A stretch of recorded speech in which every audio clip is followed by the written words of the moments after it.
They called it a Roadster, but make no mistake, this was no laid-back cruiser. The Mercedes-Benz SLR McLaren Roadster was a fire-breathing monster, disguised as a luxury convertible. A car so extreme, it didn't just blur the lines between Grand Tourer and supercar, it burned them to ashes. And in many ways, that brutality was exactly what made it legendary. And why it didn't last. Back in the early 2000s, Mercedes and McLaren decided to build something outrageous. Born out of Formula One tech and German obsession with over-engineering, the SLR was already wild as a coupe. But then Mercedes chopped off the roof and unleashed something even more unhinged: the SLR Roadster. Pop the hood and you're staring at one of the most savage power plants ever stuffed into a Roadster. A 5.4-liter supercharged V8, hand-built by AMG, sitting way back in the chassis for near-perfect balance. Output: 617 horsepower, 575 pound-feet of torque, and a soundtrack that sounded like a jet swallowing thunder.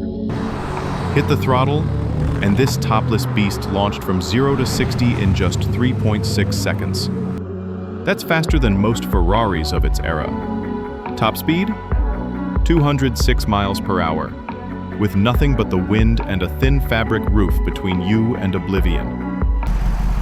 This wasn't just speed, it was violent, intoxicating, almost reckless speed. With the roof down, the supercharger whine and exhaust crackles didn't just echo, they invaded your chest like artillery fire. Here's the kicker: the SLR Roadster wasn't stripped down like a Ferrari F430 Spider or Lamborghini Gallardo Spider. No, Mercedes wanted it to be luxury and lunacy combined. Inside, you had plush leather seats, carbon fiber trim, and a center console that looked more spaceship than Mercedes. The side exit exhausts weren't just for style, they were positioned right behind the front wheels, blasting flames and shaking bystanders. This was a convertible that doubled as a flamethrower. The aerodynamics were pure racing pedigree. That endless hood was carbon fiber. And the Roadster kept the coupe's butterfly doors, which meant every entrance looked like a mic drop. But here's where the story turns.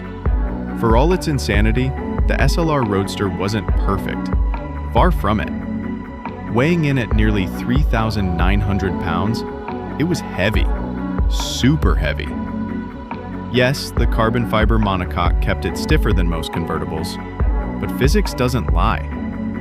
In corners, the SLR felt more like a Grand Tourer than a razor-sharp track machine. Compared to rivals like the Ferrari 599 GTB or Porsche Carrera GT, it just wasn't as agile. And then there was the price. Back in 2007, the SLR Roadster stickered at around $500,000. That was hypercar money for something that some critics called too brutal, too heavy, too much. It wasn't refined like a Ferrari, nor as raw as a Carrera GT. It was stuck in the middle, overbuilt, overpowered, and misunderstood. Another reason the Roadster often gets overlooked: the coupe stole the spotlight.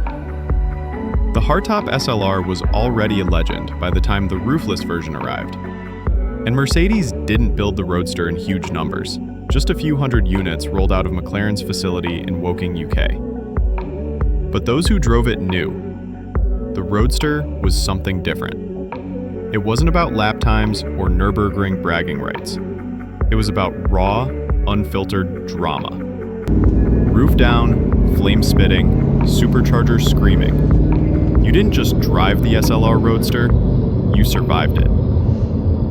Fast forward to today, and the SLR Roadster has flipped its reputation.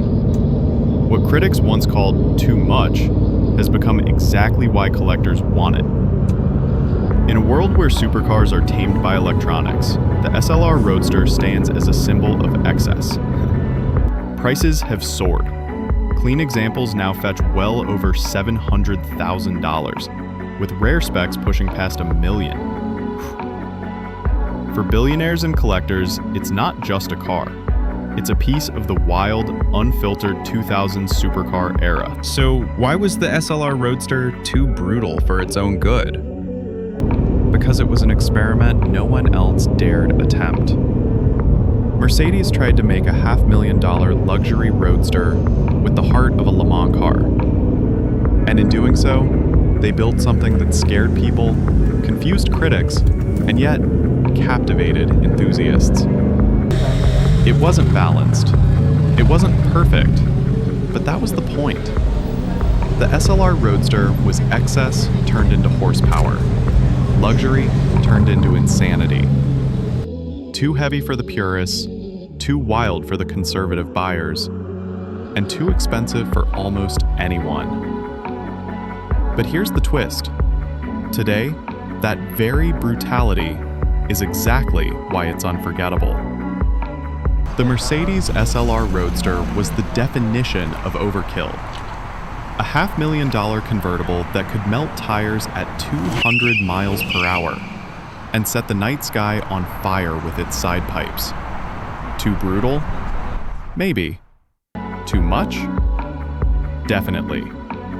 But if you ask collectors now, that's exactly what makes it worth every penny.